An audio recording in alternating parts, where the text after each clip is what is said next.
Ration card ಇರೋರಿಗೆ big update. ಹೊಸ ಅರ್ಜಿ ಸಲ್ಲಿಸಲು ಈ ಕಂಡೀಷನ್. ಇದರ ಕಂಪ್ಲೀಟ್ ಮಾಹಿತಿ ತಿಳಿಸಿಕೊಡುತ್ತೇವೆ. ವಿಡಿಯೋವನ್ನು ಕೊನೆವರೆಗೂ ನೋಡಿ ಮತ್ತು ಚಾನಲ್ಗೆ ಹೊಸಬರಾಗಿದ್ದರೆ ಸಬ್ಸ್ಕ್ರೈಬ್ ಆಗಿ. ರೇಷನ್ ಕಾರ್ಡ್ ವಿಲೇವಾರಿ ಬಗ್ಗೆ ಈಗಾಗಲೇ ಸಾಕಷ್ಟು ಚರ್ಚೆಗಳು ನಡೆದಿವೆ. ರೇಷನ್ ಕಾರ್ಡ್ ವಿತರಣೆ ಮಾಡಬೇಕು ಎಂದು ವಿಪಕ್ಷ ನಾಯಕರು ಮಾತ್ರವಲ್ಲದೆ ಕಾಂಗ್ರೆಸ್ ಪಕ್ಷದ ನಾಯಕರು ಕೂಡ ಆಹಾರ ಇಲಾಖೆಯ ಸಚಿವ KH ಮುನಿಯಪ್ಪ ಅವರಿಗೆ ಮನವಿ ಮಾಡಿದ್ದಾರೆ. ಈಗ ಸರ್ಕಾರ ಮಹತ್ವದ ನಿರ್ಧಾರವನ್ನು ಕೈಗೊಂಡಿದ್ದು, ಸರ್ಕಾರದ ಬಳಿ ಸಂಗ್ರಹವಾಗಿರುವ ಹೊಸ ರೇಷನ್ ಕಾರ್ಡ್ ಅರ್ಜಿಗಳನ್ನು ತಕ್ಷಣ ವಿಲೇವಾರಿ ಮಾಡಲು ಕ್ರಮ ಕೈಗೊಳ್ಳಲಾಗಿದೆ. ಇನ್ಮುಂದೆ ಟೆನ್ಷನ್ ಬೇಡ, ರೇಷನ್ ಕಾರ್ಡ್ ಸಿಕ್ಕೇ ಸಿಗುತ್ತೆ. ಸರ್ಕಾರದ ಯಾವುದೇ ಯೋಜನೆಯ ಪ್ರಯೋಜನ ಸಿಗಬೇಕು ಅಂದರೂ ಆದ್ಯತಾ ರೇಷನ್ ಕಾರ್ಡನ್ನು ಹೊಂದಿರಬೇಕು. ಅಂತಹ ಕುಟುಂಬಗಳನ್ನು ಗುರುತಿಸಿ ಸರ್ಕಾರ ಉಚಿತ ಸೌಲಭ್ಯಗಳನ್ನು ನೀಡುತ್ತದೆ. ಹಾಗಾಗಿ ಈಗಾಗಲೇ ಸರ್ಕಾರಕ್ಕೆ ಹೊಸ ರೇಷನ್ ಕಾರ್ಡ್ಗಾಗಿ ಅರ್ಜಿ ಸಲ್ಲಿಸಿದವರು ಅದರ ವಿತರಣೆಗಾಗಿ ಕಾಯುತ್ತಿದ್ದಾರೆ. ಸರ್ಕಾರ ಗುಡ್ ನ್ಯೂಸ್ ನೀಡಿದ್ದು, ಮಾರ್ಚ್ 31ರ ಒಳಗೆ ಸರ್ಕಾರಕ್ಕೆ ಸಲ್ಲಿಕೆಯಾಗಿರುವ 2,96,986 ಅರ್ಜಿಗಳನ್ನು ಪರಿಶೀಲಿಸಿ ಅರ್ಹತೆಯ ಮೇರೆಗೆ BPL ಮತ್ತು APL ಎಂದು ವಿಂಗಡಣೆ ಮಾಡಿ ಅಂಥವರಿಗೆ ಸಂಬಂಧಪಟ್ಟ ರೇಷನ್ ಕಾರ್ಡ್ ವಿತರಣೆ ಮಾಡಲಿದೆ. ಏಪ್ರಿಲ್ 1ರಿಂದ ಬಹುತೇಕ ಎಲ್ಲ ನ್ಯಾಯಬೆಲೆ ಅಂಗಡಿಗಳಲ್ಲಿ ಅಥವಾ ಸೇವಾ ಕೇಂದ್ರಗಳಲ್ಲಿ ನೀವು ರೇಷನ್ ಕಾರ್ಡನ್ನು ಪಡೆದುಕೊಳ್ಳಬಹುದು. ಹೊಸ ರೇಷನ್ ಕಾರ್ಡ್ಗೂ ಅವಕಾಶ. ಅರ್ಹತೆಗಳು ಏನು?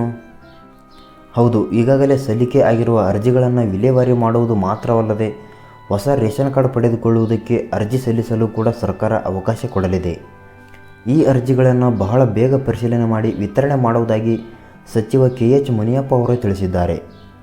ಹಾಗಾದರೆ ಹೊಸ ರೇಷನ್ ಕಾರ್ಡ್ ಪಡೆದುಕೊಳ್ಳುವುದಕ್ಕೆ ಇರುವ ಅರ್ಹತೆಗಳೇನು ಹಾಗೂ ಬೇಕಾಗಿರುವ ದಾಖಲೆಗಳು ಏನು ಎಂಬುದನ್ನು ಈ ವಿಡಿಯೋದಲ್ಲಿ ನೋಡೋಣ. ಮೊದಲನೆಯದಾಗಿ Aadhaar card, voter ID, driving licence ಇದ್ದರೆ ಮಾತ್ರ, ಆದಾಯ ಪ್ರಮಾಣಪತ್ರ, ವಿಳಾಸ ಪ್ರಮಾಣಪತ್ರ, ಸ್ವಯಂ ಘೋಷಣಾ ಪ್ರಮಾಣಪತ್ರ, ಪಾಸ್ಪೋರ್ಟ್ ಅಳತೆಯ ಫೋಟೋ, ಕುಟುಂಬ ಸದಸ್ಯರ ಬಗ್ಗೆ ಮಾಹಿತಿ, ಆಧಾರ್ ಕಾರ್ಡ್ಗೆ ಲಿಂಕ್ ಆಗಿರುವ ಮೊಬೈಲ್ ನಂಬರ್. ಹೊಸ ರೇಷನ್ ಕಾರ್ಡ್ಗೆ ಅರ್ಜಿ ಸಲ್ಲಿಸಲು ಬೇಕಾಗಿರುವ ಅರ್ಹತೆಗಳು: ಭಾರತೀಯ ನಾಗರಿಕರಾಗಿದ್ದು ಕರ್ನಾಟಕದ ಕಾಯಂ ನಿವಾಸಿಗಳಾಗಿರಬೇಕು.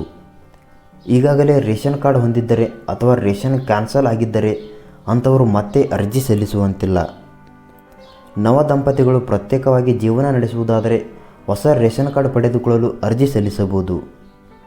ಈಗಿರುವ ಕುಟುಂಬದಿಂದ ದೂರವಾಗಿ ವಾಸಿಸುವವರು ಅರ್ಜಿ ಸಲ್ಲಿಸಬಹುದು. ನೀವು ಆದ್ಯತಾ ಪಡಿತರ ಚೀಟಿಗಾಗಿ ಅರ್ಜಿ ಸಲ್ಲಿಸಿದರೂ ಕೂಡ ನಿಮ್ಮ ಆದಾಯದ ಮೇರೆಗೆ ನಿಮಗೆ APL ಅಥವಾ BPL ಕಾರ್ಡನ್ನು ವಿತರಣೆ ಮಾಡಲಾಗುತ್ತದೆ. ಅರ್ಜಿ ಸಲ್ಲಿಸುವುದು ಹೇಗೆ ತಿಳಿದುಕೊಳ್ಳೋಣ. ಮೊದಲನೆಯದಾಗಿ ಆಹಾರ ಇಲಾಖೆಯ ವೆಬ್ಸೈಟ್ಗೆ ಭೇಟಿ ನೀಡಿ. ಈ ವೆಬ್ಸೈಟ್ ಲಿಂಕ್ ಡಿಸ್ಕ್ರಿಪ್ಷನ್ನಲ್ಲಿದೆ, ಹೋಗಿ ಭೇಟಿ ನೀಡಿ.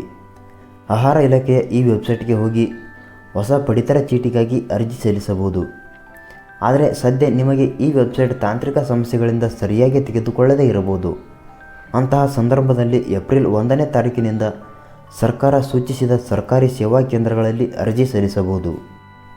ರೇಷನ್ ಕ್ಯಾನ್ಸಲ್ ಆಗಿದ್ದರೆ ಮತ್ತೆ ಅರ್ಜಿ ಸಲ್ಲಿಸುವಂತಿಲ್ಲ. ಸರ್ಕಾರ ಈಗಾಗಲೇ ತಿಳಿಸಿರುವಂತೆ ರದ್ದುಪಡಿಸಲಾಗಿದೆ. ಅಕ್ರಮವಾಗಿ ಪಡಿತರ ಚೀಟಿ ಹೊಂದಿದ್ದರೆ ಅಥವಾ ಸರ್ಕಾರದ ಮಾನದಂಡಗಳನ್ನು ನಿರ್ಲಕ್ಷಿಸಿ BPL ಕಾರ್ಡ್ ಹೊಂದಿದ್ದು ಸರ್ಕಾರದ ಪ್ರಯೋಜನ ಪಡೆದುಕೊಳ್ಳುತ್ತಿದ್ದರೆ, BPL ಕಾರ್ಡ್ ಹೊಂದಿದ್ದರೂ ಕೂಡ ಕಳೆದ 6 ತಿಂಗಳಿನಿಂದ ಪಡೆದುಕೊಳ್ಳದೆ ಸರ್ಕಾರದ ಇತರ ಯೋಜನೆಗಳ ಪ್ರಯೋಜನ ಪಡೆದುಕೊಳ್ಳುತ್ತಿದ್ದರೆ ಅಂತಹ ಕುಟುಂಬದ ರೇಷನ್ ಕಾರ್ಡ್ ರದ್ದುಪಡಿಸಲಾಗಿದೆ. ಹಾಗಾಗಿ ಅಂಥವರು ಅರ್ಜಿ ಸಲ್ಲಿಸುವಂತಿಲ್ಲ. ಆಹಾರ ಇಲಾಖೆಯ ಅಧಿಕೃತ ವೆಬ್ಸೈಟ್ನಲ್ಲಿ ರದ್ದುಪಡಿಸಲಾಗಿರುವ ಅಥವಾ ತಡೆ ಹಿಡಿಯಲಾಗಿರುವ ರೇಷನ್ ಕಾರ್ಡ್ ಲಿಸ್ಟ್ ಚೆಕ್ ಮಾಡಿ ನಿಮ್ಮ ಹೆಸರು ಇದೆಯಾ ಎಂದು ನೋಡಿ. ಒಂದು ವೇಳೆ ನಿಮ್ಮ ರೇಷನ್ ಕಾರ್ಡ್ ಕ್ಯಾನ್ಸಲ್ ಆಗಿದ್ದರೆ ಮತ್ತೆ ಅರ್ಜಿ ಸಲ್ಲಿಸುವಂತಿಲ್ಲ. ಈ ಮಾಹಿತಿಯ ಬಗ್ಗೆ ನಿಮಗೆ ಏನೆನಿಸುತ್ತದೆ ಕಮೆಂಟ್ ಮಾಡಿ ಮತ್ತು ವಿಡಿಯೋ ಇಷ್ಟ ಆದರೆ ಲೈಕ್ ಮಾಡಿ.